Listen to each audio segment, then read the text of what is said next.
It's a little odd to say that the protection of people from unreliable and unsafe things, for example, is a new function undertaken by government. It's an ancient function undertaken by economic systems, and automobiles got better between 1900 and 1965 before we had federal regulation. So in a sense, there's been a displacement of the market where the market did a fair amount of good in the past. I won't press that in the field of pollution, but I would in a field like product safety.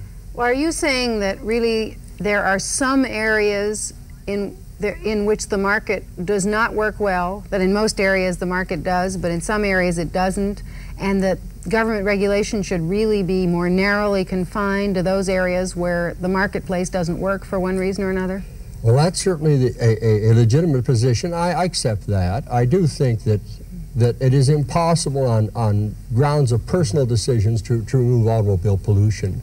If I spend $5,000 more on my car to make it the cleanest car that had ever been driven, the benefits that came to me or the people I know would be negligible. They're dissipated over the entire communities through which I drive. So in that sense, I do think there are functions that only the government can undertake.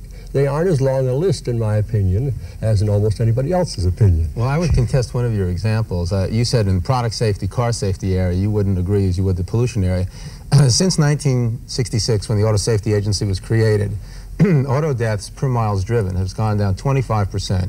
10,000 people a year are alive because that agency exists, requiring performance standards and safety standards on cars.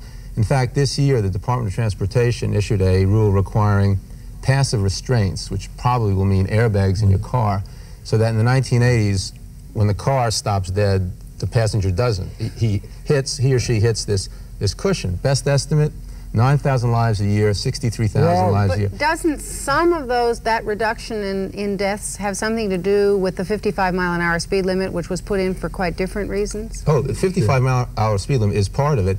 That is a fantastic example of government regulation.